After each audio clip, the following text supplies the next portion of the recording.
가상화폐 원조인 비트코인이 세상에 나온 게 2009년입니다. 처음에는 교환의 대상으로 탄생을 했는데 개념이 계속해서 바뀌어서 이제는 디지털 자산으로 자리를 잡고 있습니다. 가격은 그동안에 상당히 좀 급변을 했는데요. 연초에 6만 5천 달러까지 올라갔다가 가격이 상당히 좀 하락을 해서 어제는 3만 달러 밑으로 떨어지기도 했습니다. 가상화폐가 성행함에 따라서 중앙은행들이 자신들의 권위로 유통되는 디지털 화폐를 만들기 위한 노력도 지금 계속되고 있는데요. 그래서 앞으로 몇 년 후에 중앙은행들이 만드는 가상화폐가 세상을 어떻게 바꿀지 좀 알아보도록 하겠습니다. 오정근 건국대 IT학부 교수 나오셨습니다. 예, 안녕하세요. 네. 예. 우선 한국은행서부터 한번 좀 여쭤보도록 하겠습니다. 네. CBDC라고 얘기하죠. 중앙은행이 만드는 디지털 화폐. 네. 제가 알기로도 지금 한국은행이 그거를 만들기 위해서 여러 시험에 들어가고 있다 이렇게 알고 있는데요. 네. 이 화폐가 도대체 어떤 개념으로서 지금 만들어지고 있는지, 그 다음에 그게 만들어지면 실생활에 어떤 형태로서 변할지 한번 좀 말씀을 해주시기 바랍니다. 예, 뭐 일단 그 CBDC라고 그래서 센트럴뱅 디지털 커런시라고 합니다. 중앙은행 디지털 화폐 이렇게 번역될 수 있겠는데요. 지금 현재 중앙은행 디지털 화폐가 도입이 되면은 우선 가장 중요한 것 중에 하나가 많은 사람들이 지금도 거의 현금은 거의 안 쓰죠. 그렇지만 카드를 쓰는데 이제 카드도 필요 없어지고 거의 우리가 이제 모바일 폰에 들어가 있는 전자지갑으로 모든 거래를 하게 되니까 이제 그만큼 편리해지고요. 아마 가장 편리해지는 것이 해외 송금이 아닌가 싶습니다. 지금은 해외 송금하려면은 뭐 은행에 가서 금융 결제원을 거쳐서 또 국제 결제망을 거쳐서 또 미국이나 해외에 또 그런 똑같은 역순을 거쳐가니까 일주일 정도 걸리는 데다가 시간도 많이 걸리고 수수료도 많이 드는데 이제는 각 중앙은행이 디지털 커런시를 도입하면은 거의 즉시 수수료도 거의 뭐 얼마 안 드는 그런 정도로 바로 송금이 되고요. 그래서 전 세계적으로 새로운 네트워크가 지금 준비 중이거든요. 각 지금 중앙은행들 간에 그런 또 새로운 지금 그 결제망과 같은 결제망이 준비 중이기 때문에 아마 상당히 편리해지리라고 생각을 하고 있습니다. 예, 제가 제일 과거에 듣기로 비트코인이 제일 처음 나오고 했을 때 이게 가장 강점이 뭐냐라고 얘기를 많이 할 때에 그때 얘기했던 게 아마 외화송금 이 부분이 아니었나라는 그렇죠. 생각이 듭니다. 그러니까 실시간으로 보낼 수 있고 그다음에 또 비용이 안 들이고 보낼 수도 있고 이렇게 한다라고 얘기를 했었거든요.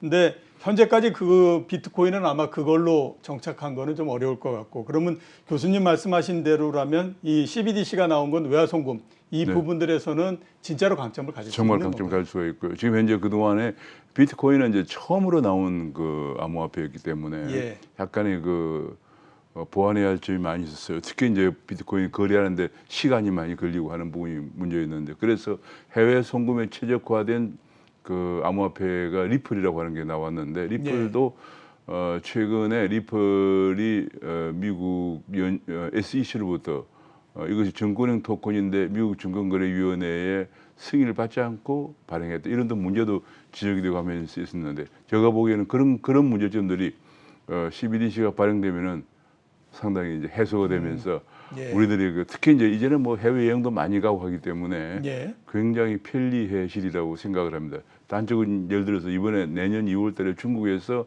중국의 CBDC가 상용화되면은 상용화한다는 목표를 갖고 있는데, 중국에서 한국으로 여행 오는 사람들이 바로 모바일폰만 갖고 와서 위안화를 한국에서 가지고 결제할 수도 있고요. 한국 사람이 또 중국에 갈 때도 마찬가지고, 그래서 상당히 편리해지리라고 생각을 합니다. 예, 알겠습니다. 원래 한국은행의 시범사업 이 업체로 카카오, 그다음에 SK, 그다음에 네이버 이렇게 전부 다 입찰을 했던 걸로 알고 있는데, 막강한 회사들이죠. 어제 결과가 나오지 않았습니까? 카카오. 네, 그렇습니다. 카카오의 이제 그라운드엑스라고, 본래 그라운드엑스가 굉장히 주목을 받았습니다. 왜냐하면 그라운드엑스를 우리나라가 지금 이제 제일 문제가 지난 문재인 정부 들어서 한 4년 반 동안 암호화폐, 최근에 이제 가상자산이라고 이름을 붙였어요. 가상자산 인정해 오지 않기 때문에 국내에서는 그런 회사를 설립을 못했었는데, 카카오에서 그라운드엑스를 외국에 설립을 하고, 또 네이버에서 라인이라는 회사를 일본에 설립하고, 아마 그라운드엑스는 아마 싱가포르, 홍콩인가 설립했을 거예요. 그렇게 해서 해외에서 그 암호화폐를, 그라운드엑스는 클레이턴이라는 걸 발행하고 뭐 이런 식으로 이제 해외에서 암호화폐를 발행하고 거래도 하고 있었는데, 그 그라운드엑스가 그런 경험을 가지고 다 이제 그런 경험 있는 회사들이 한국은행 CBDC에 응모를 했는데 예. 결국은 제가 어제 점수를 보니까 근소한 차이로 그라운드엑스 카카오의 그라운드엑스가 낙찰이 되었습니다. 그라운드엑스가 다른 회사에 비해서는 어떤 강점을 좀 갖고 제가 보기에는 일단 그라운드엑스가 발행한 클레이턴인데요. 이 클레이턴이라는 암호화폐가 지금 우리나라에서는 많은 그 제약 때문에 여러 가지 사용 안 되지만 해외에서는 굉장히 많이 사용이 되고 있고 예. 그런 걸로 알고 있습니다. 예.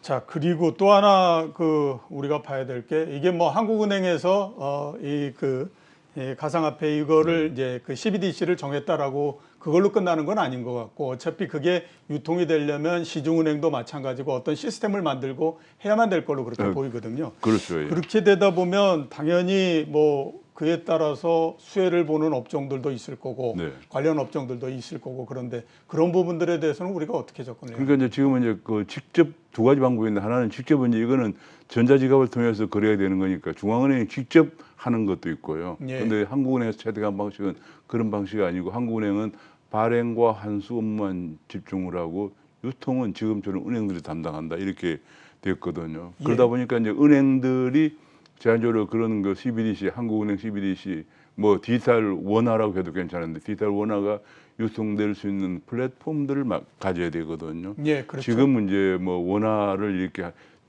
찾고 카드로 결제하고 하는 그런 거와는 또 다른 새로운 플랫폼을 가져야 되는데 그러면 자연적으로 이제 은행들이 그걸 자체 개발하기는 사실상 역량이 힘들고 하니까 이미 이제 많은 그 부분의 기술과 노하우를 갖고 있는 블록체인 플랫폼 업체들이 엄청난 수혜를 볼 텐데 예를 들면 어제 제가 그 신문에 보니까 여기에 대비해서 신한은행은 LG CNC와 협약을 체결해서 그 유통 플랫폼을 개발한다고 그래요. 그래서 우리나라 이제 은행뿐이 아니고 이제 은행 그다음에 뭐 각종 금융회사들이 굉장히 많이 있기 때문에 아마 지금 아마 거의 1, 2년 사이에 많은 블록체인 플랫폼 회사들이 그 유통 플랫폼을 금융회사와 손을 잡고 개발하기 위해서 굉장히 주목을 받고 또 수요가 있지 않을까 생각을 합니다. 글쎄 뭐 한국은행에서 시범 사업이지만 어차피 시간이 지나면 하게 될 거고 그렇다면 당연히 또 이게 그 암호화폐가 전체적으로 시중에 유통이 되기 위해서는 금융기관 특히 또 은행들이 이 시스템을 전부 다 갖춰야 될 텐데. 네, 그렇습니다. 그러면 그뿐이 아니고 은행뿐이 아니고 이제 앞으로는 증권회사들도 마찬가지. 증권회사도 그렇고요. 최근에 그 빅테크라고 그래서 여기는 네이버나 카카오도 바로 금융업에 진출하고 있거든요. 또 그다음에 인터넷 전문은행, 모바일 뱅크 뭐 이 많은 금융회사들이 전부 다 이제 앞으로 그 블록체인에 특화된 그런 플랫폼을 개발하고 있는 회사들과 손을 잡고 전부 아마 금년이나 내년 중에 열풍이 불지 않을까 싶습니다. 아까 그 카드를 대체할 수도 있다라고 말씀을 하셨거든요. 그러면 카드 단말기도 또 이런 형태로서 이거를 그 받아들일 수 있는 형태로 바뀌어야 되나요? 예, 그렇죠. 미국에 가면은 이제 미국에서는 아직은 그 미국에는 디지털 달러가 통용이 안 되고 비트코인이 쓰이고 있는데 비트코인 단말기가 있어요. ATM기가 있어요. 그래서 비트코인 앞으로 이제 그런 식으로 또 바뀌어 나가면서 금융 관련 산업들이 엄청난 변화를 가져올 것으로 예상이 됩니다. 진짜 이게 교수님 말씀대로 해서 상상을 해보니까 지금에 있는 금융 시스템에서 굉장히 많은 것들이 바뀌어야 될 수밖에 없네요. 엄청나게 많이 바뀌어요. 아까 말씀하셨던 것처럼 ATM 기계도 또 어떤 다른 형태로서 또 바뀌어야 되는 거고 그렇습니다. 이게 상당히 파급 효과가 굉장히 큰 그런 산업이 아닌가라는 생각이 들고요. 미국에 대해서 한번 좀 여쭤보도록 하겠습니다. 역시 마찬가지로 뭐 연준도 이 부분에 대해서 상당히 많은 지금 접근을 하고 있을 거고 그런데 미국의 디지털 화폐 지금 개발 상황 어떻게 지금 진행이 되고 있습니까? 그게 이제 미국은 약간의 그 승자의 저주라고 그래가지고 지금 달러화가 세계 기축 통화거든요. 그 유로화에 이제 유로 지역에 유로화가 있긴 하지만은 유로를 빼고 나면은 거의 이제 달러화가 기축통화 역할을 하다 보니까 사실은 기축통화라는 게 엄청난 혜택을 받는 거거든. 예를 들어서 우리가 100달러를 찍어낸다 그러면 한 1, 2달러 정도의 인쇄 비용 빼고 나면 전부 미국 거거든요. 그러니까 뭐 미국은 아무리 적자가 나도 외환위기가 절대 없는 국가죠. 그런 엄청난 혜택을 가지고 미국 사람들이 생산하는 부가가치보다 훨씬 더 많은 웰페어를 누리는 것이 기축통화국인데 그러다 보니까 미국은 혹시나 디지털 화폐로 넘어가면서 그 지위가 흔들리지 않을까 하는 우려가 사실은 있는 거거든요.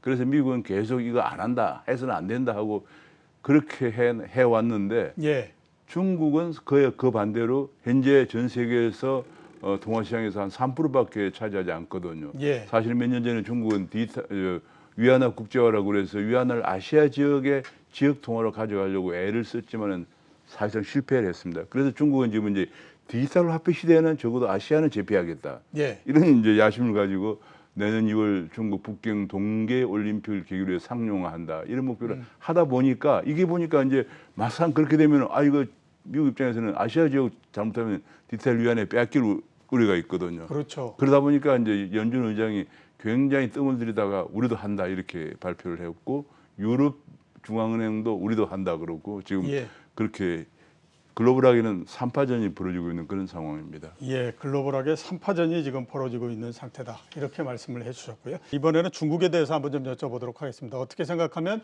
중국이 이 부분에서는 제가 생각하기로는 가장 앞서가고 있는 거 아닌가라는 생각이 좀 들기도 합니다. 네, 그렇습니다. 그 페이 부분도 앞에 워낙 이전서부터 상당히 좀 발전한 부분이 있고, 그 다음에 시범 사업을 선도적으로 먼저 진행을 하겠다라고 하는 그 계획도 있고요.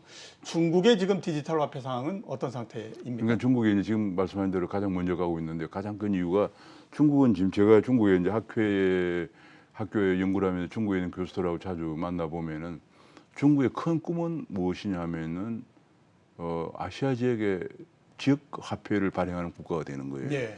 중국 교수들 이런 얘기를 합니다.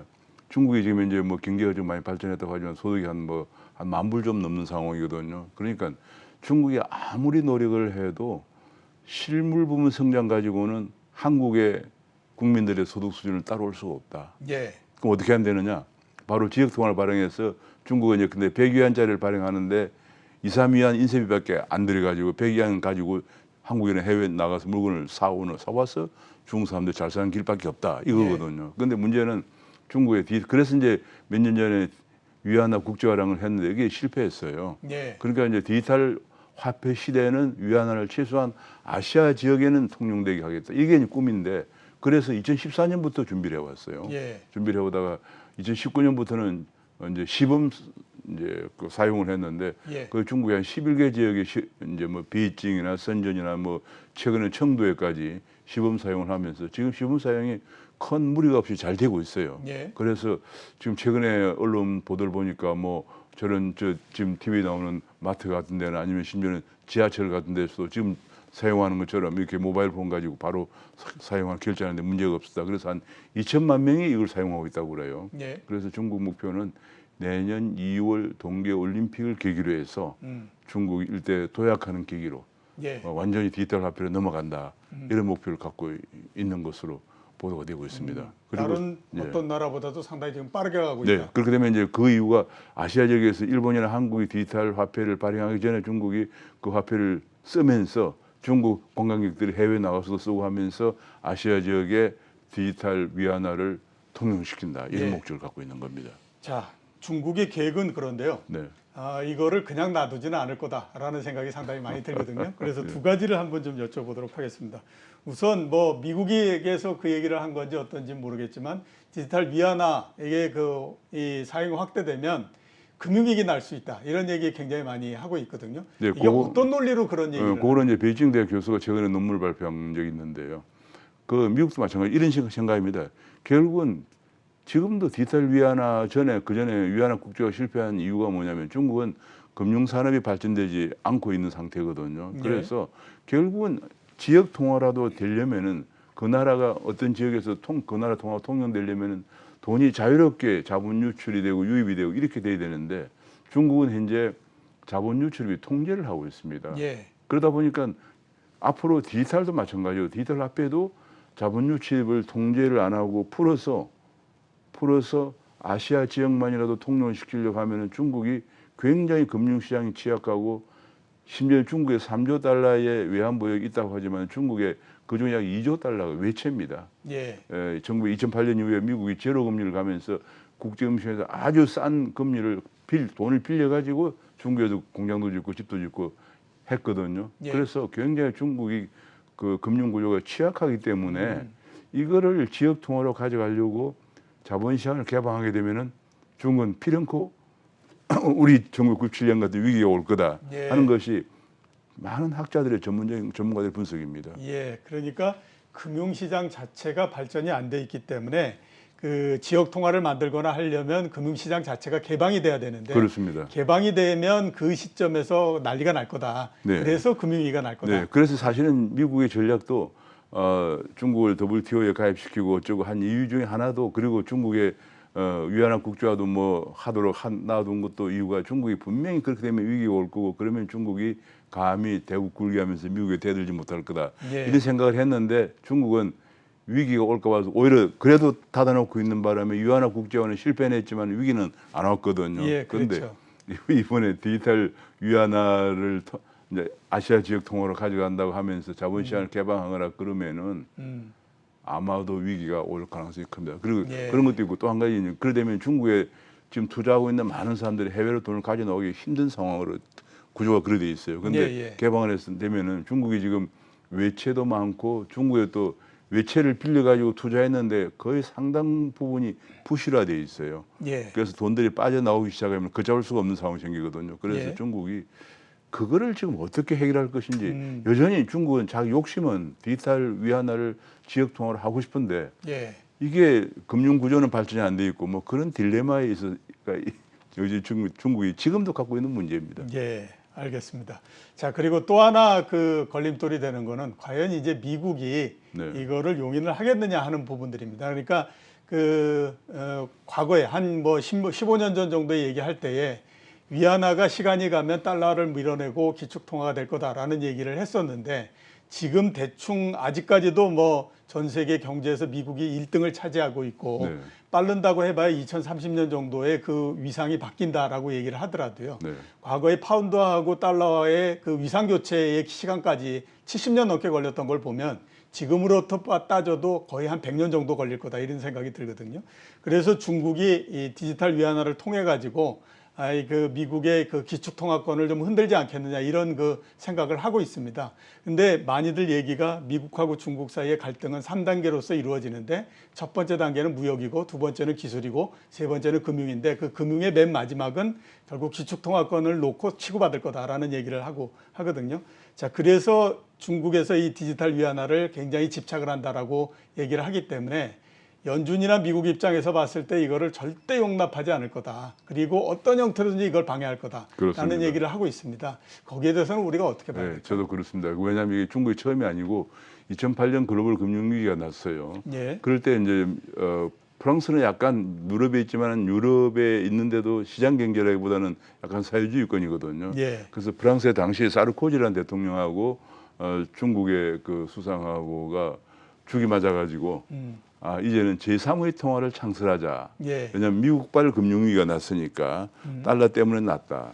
그래서 이제 했는데 사실은 사르코지가 낙선을 하면서 이제 그게 중단됐어요. 그 제3의 통화가 뭐냐? 바로 아시아 지역 통화를 만들자. 그 얘기였거든요. 그 얘기였는데 그 실패하고 중국은 호시탐탐 그걸 하려고 하는데 제가 보기에 절대로 미국이 그냥 있지 않을 겁니다. 왜냐하면은 아까 말씀하신 것처럼 파운드화에서 달러로 넘어오는 과정에서 2차 대전이라고 하는 걸 겪었습니다. 그렇죠. 예. 2차 대전을 겪으면서 영국이 거의 독일의 공격으로 초토화되고 미국은 거의 하와이 외에는 공격을 안 받았거든요. 예. 그래서 미국 경제는 오히려 전략 무기를 팔면서 굉장히 강대해지고 영국은 거의 초토화된 상태에서 파운드화에서 달러로 넘어왔거든요. 예. 그런 걸 생각하면 지금 아무렇지도 않은 속에서 중국이 위안화를 가지고 아시아 지역을 왜냐하면 지금 유럽 지역은 유로화를 쓰기 때문에 아시아 지역이 만약에 위안화권에 편입이 되어버리면은 달러란 게 결국은 아메리카 대륙밖에 영향력이 없어요. 그렇죠. 그러면 달러를 아까 말씀드린 것처럼 100달러를 찍어내면 한 2달러밖에 안 들고 그걸로 인해서 미국 사람들은 뭐 집에 차들이 보통 한 대여섯 대씩 있죠. 아버지, 어머니, 아들, 딸 뭐 놀러 가는 차들 뭐 이렇게 살고 있는데 아시아 지역을 위안화권에 빼앗길까? 저는 미국이 절대로 용납하지 않고 어떤 형태로든지 그것을 그냥 두지는 않을 거다 이렇게 봅니다. 보는데 그러기 위해서 지금 문제가 뭐냐면 아시아 지역 하면 대부분 다 중화권이에요. 근데 그렇죠. 일본하고 한국이 문제거든요. 예. 그 일본은 완전히 미국 쪽에 있으니까 중국이 손을 못 대고 자꾸 중국이 한국을 중국 쪽에 넣어두려고 애를 쓰고 있는 이유 중에 하나가 바로 그런 것도 있습니다. 예. 지금 예를 하나 들면은 AIIB라고 그래서 아시아 인프라 투자은행에도 한국만 가입하고 일본과 미국은 가입하지 않고 있거든요. 그러니까 예. 중국이 한국을 끌어들여서 어쨌건 아시아 지역을 좀 일본을 뺀 아시아 지역은 중국이 장악하려고 예. 하는 그런 상황입니다. 예, 알겠습니다. 디지털 위안화 관련해서는 이 정도 하고요. 이번에는 이제 22 쪽으로 유럽 쪽으로 한번 넘어가서 네. 그 여쭤보도록 하겠습니다. 역시 마찬가지로 유럽도 디지털 화폐를 만들기 위한 프로젝트 이런 것들을 진행할 거라고 제가 생각이 네, 됩니다. 네, 그렇습니다. 지금 유럽의 상황하고 계획은 어떻게 돼 있습니까? 네, 유럽도 이제 지금 뭐 거의 진행을 한다고 이번에 이제 그 유럽 중앙은행 그 르가르드 총재가 벌써 한 작년부터 준비를 해왔다 얘기를 예. 했고요. 조만간에 유럽도 디지털 유로로 간다 얘기했거든요. 예. 그리고 유럽 하면이 두 개입니다. 유로 지역이 있고 영국이 있습니다. 영국은 예, 파운드를 그렇죠. 쓰니까 예. 영국은 유로를 안 씁니다. 영국도 저희 학교에서 한 3, 4년 전에 방문을 한 적이 있는데요. 예. 이미 그때부터 연구를 하고 있더라고요. 예. 그래서 한국인보다 훨씬 먼저 팀을 만들어 가지고 예. 관련 박사들을 대거 고용해서 연구를 하고 있기 때문에 제가 보기에 디지털 파운드와 디지털 유로가 조만간에 중국이 내년 2월달에 상용하면은 아마 곧바로 나오지 않을까 생각을 하고 있습니다. 걔는 많이 연구를 해왔고요. 예. 그리고 유로 지역은 이미 벌써 유로화로 단일권이 돼 있기 때문에 그것을 그리고 또 유럽 지역이 제가 여러 번 가봤지만은 이 암호화폐가 굉장히 많이 발전돼 있습니다. 근데 예. 스위스 주크가 크립토밸리라고 그래서 가장 잘 돼 있는 것처럼 그래서 예. 아마 디지털 화폐로 넘어가는데 유로 지역은 큰 어려움이 없지 않을까 생각을 합니다. 예. 자, 저희가 우리나라도 알아봤고 미국도 알아봤고 중국도 알아봤고 유럽도 알아봤고 모두 다가 지금 굉장히 빠른 속도로서 개발하고 있고 시간이 지나면 아마 어느 정도는 정착이 되면서 네. 실제로 사용되지 않을까라는 네, 생각이 네. 드는데요. 이렇게 디지털 화폐가 전 세계적으로 통용이 되고 이러는 형태가 되면 글로벌 금융시장에는 어떤 영향을 줄 거라고 지금 보십니까? 금융시장에 이제 엄청난 변화가 오고 왜냐하면 그리고 가장 먼저 생각이 될 것이 왜 이런 일이 벌어지는가 하는 것은 4차 산업혁명의 핵심 화두가 디지털라이제이션이거든요. 예. 디지털. 그러니까 실물 경제가 전부 디지털화 되는데 화폐는 디지털화 되지 않을 수가 없는 상황이기 때문에 예. 이렇게 이제 그동안에 여러 가지 설왕설래 논란이 많았지만 이렇게 되고 있는데 일단 되면은 가장 중요한 것이 국제금융시장의 판도가 바뀔 것이다. 판도가 바뀐다. 예, 국제금융시장의 판도가 바뀌는데 특히 중국의 전략 때문에 예. 지금 달러 중심의 기축통화 체제가 2차 대전 이후 지속이 되어 왔는데 여기에 엄청난 변화가 올 것이다 하는 예. 생각이 들고요. 또 한 가지 예상해 볼 수 있는 게 중국의 전략 중에 하나가 이거는 전혀 보도된 것도 아니고 제가 중국에 있는 교수라고 그냥 만나면서 얘기를 많이 듣고 한 건데 중국이 지금 말이죠. 처음에 어떤 나라 통화가 기축 통화가 되려면은 큰 메리트가 있어야 돼요. 그렇죠. 파운드화에서 달러로 넘어올 때 1971년까지 달러를 갖고 있는 모든 사람에게 달러를 갖고 오면 금으로 바꿔줬습니다. 예, 금으로 바꿔줬죠. 그게 금태환인데요. 예. 그렇게 되면 그렇게 하면서 파운드화에서 달러로 넘어갔거든요. 그것이 45년부터 71년까지 계속되다가 금이 양이 부족해져 가지고 예, 71년에 닉슨이 금태환 정기를 그렇죠. 했거든요. 예. 그게 바로 뭘 의미하냐면 중국이 지난 몇 년 동안 금을 엄청 사들였어요. 특히 아프리카 금강 같은 걸 굉장히 많이 사들이고요. 그래서 제가 이제 개인적으로 친한 교수로 얘기해 보니까 분명히 그와 유사한 조치가 있을 것이다. 예. 그러니까 다른 나라들이 거부할 수 없는 매력을 던질 것이다. 그런 얘기를 했거든요. 했습니다. 그래서 제가 보기에는 아마 국제금융시장에 엄청난 판도가 예상이 되고 판도 변화가 예상되고 둘째로는 그렇게 되면 아까 이제 실제 경제 활동에서 금융 거래가 굉장히 빨라지고 신속하게 그리고 블록체인으로 거래가 되기 때문에 신뢰가 확실하게 보장되니까 금융 거래가 신뢰할 수 있고 신속하게 되면서 무역 면에서도 예. 굉장히 촉진이 되는 그런 예. 상황이 되지 않을까 생각합니다. 금융시장의 판도가 바뀔 거고 그다음에 또 금융 거래 자체가 신뢰 그리고 대단히 신속하게 진행이 될 거다. 이렇게 말씀을 해 주셨습니다.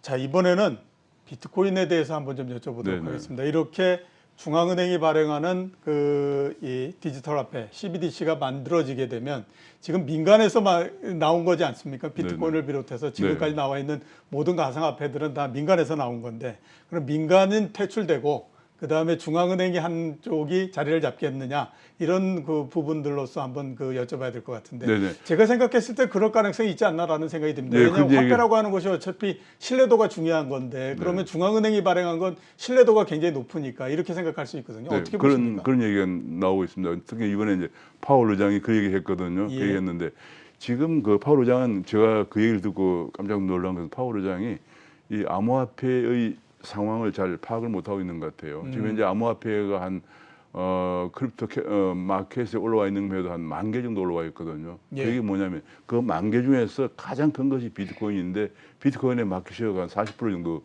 됩니다. 근데 비트코인은 제가 보기에 영향을 받을 걸로 봅니다. 왜냐하면 비트코인 자체는 완전히 지불형 코인이거든요. 예. 이게 달러처럼 지불형 코인입니다. 그래서 본래 비트코인이 만들어질 때가 2009년 1월 달에 출시했는데 그 이유가 2008년 글로벌 금융위기를 겪으면서 이제는 국제 통화금융 제도를 달러에 맡겨서는 안 되겠다 해서 2009년도에 나온 거거든요. 그래서 비트코인은 지불형 코인은 영향을 받겠지만은 나머지 그 암호화폐들은 다 고유의 목적이 있습니다. 예를 들면 이더리움 같으면 이제 스마트 계약이 특화되어 있다든지 예. 뭐 등등 그렇게 되어 있죠. 그래서 제가 보기에 지불형 코인인 비트코인은 다소 영향을 받겠지만은 오히려 다른 코인들은 이제는 많은 사람들이 이제 중앙은행이 디지털 화폐로 가는 거 보니까 이제는 화폐도 완전히 디지털 화폐로 가는구나 예. 하는 인식이 급속도로 확산되면서 지불형 코인이 아닌 다른 코인들의 사용 속도가 좀 빨라지고 확산 속도가 예. 굉장히 빨라지지 않을까 저는 그런 예. 생각을 합니다. 예. 그 실례되는 질문이지만 하나 좀 여쭤봐야 될 것 같습니다. 네. 그 앞에 모두에서 제가 그 말씀드렸던 것처럼 비트코인 가격이 지금 3만 달러 밑으로 떨어졌거든요. 네, 예.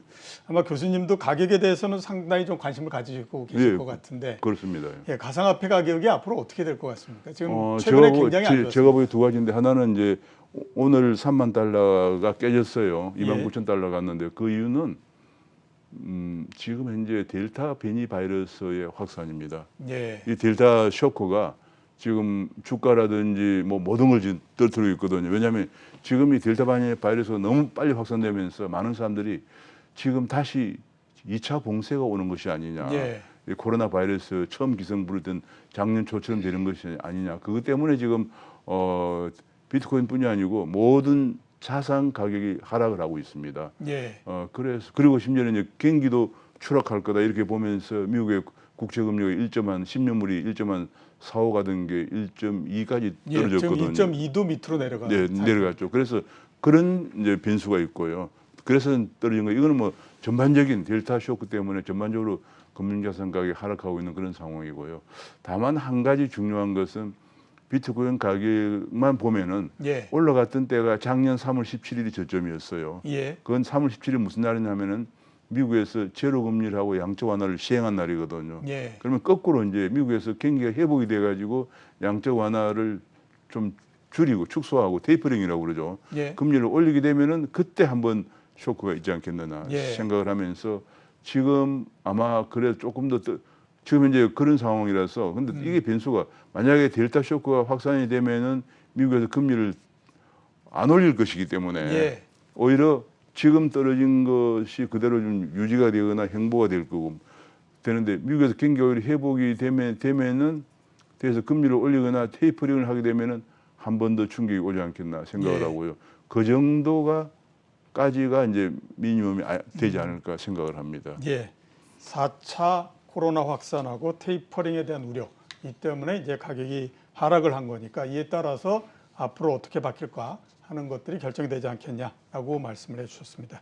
이번에는 메타버스에 대해서 좀 여쭤보도록 요즘 뭐 한 이슈 하겠습니다. 그거더라고요. 예, 저 가상현실 뭐 얘기하는 메타버스 네네. 관련한 부분들인데요.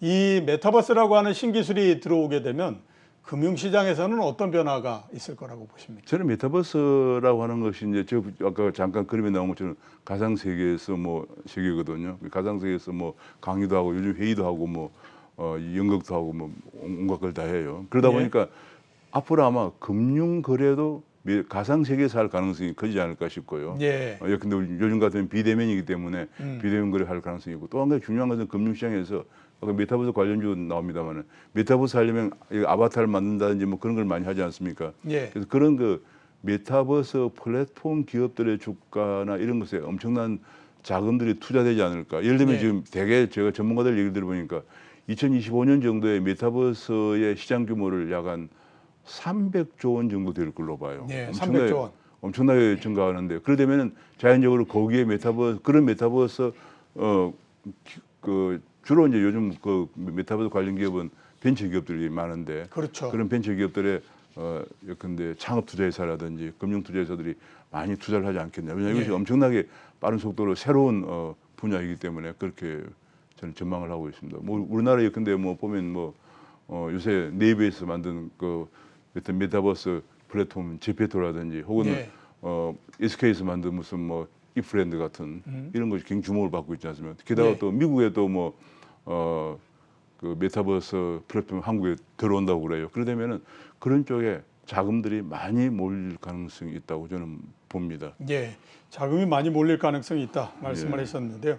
그러면 메타버스 어떤 플랫폼에 우리가 주목을 해야만 될까요? 네, 뭐 지금 전에 이제 말씀드린 저도 한번 들어가 봤어요. 이 브랜드하고 제베트에 들어가서 제 아바타를 만들어 보려고 예. 만들어서 이제 그 사람들이 말이죠. 이 호기심이 굉장히 많기 때문에 젊은 사람만 들어간 게 아니에요. 왜냐하면 예. 예컨대 아바타 같은 걸 만들어서 예를 들어서 이제 나이 든 분들도 내 옛날에 젊은 친구들 한번 그때 시절로 돌아가서 한번 다시 한번 뭐 좀 지내보자 이런 것도 줄 수가 있는 거고요. 그래서 예. 굉장히 활용도가 높은데 최근에 이제 뭐 그런 이 브랜드나 제페토 같은 그런 혹은 또 그런 거 외에도 이 지금 제가 알아보니까 지금 스타트업들이 굉장히 많아요. 예. 지금 제가 최근에 만난 그 스타트업 중에서 예컨대 LG CNS의 블록체인 본부장을 지내고 나와서 만든 회사 모핑아이라고 있는데 그런 것도 전부 그게 메타버스 스타트업들이에요. 예. 그래서 이런 스타트업들이 계속 생기는데 제가 보기에 거기에 이제 투자하려고 하는 또 창업 투자회사를 생기면서 굉장히 새로운 분야로 활성화되지 않을까 생각을 합니다. 예, 앞으로 새로운 분야에 계속해서 활성화되는 형태가 될 거다 이렇게 말씀을 해주셨습니다. 오늘 나와주셔서 귀한 말씀 주셔가지고 대단히 감사합니다. 예, 감사합니다. 네. 지금까지 오정근 건국대 IT 금융학부 교수였습니다.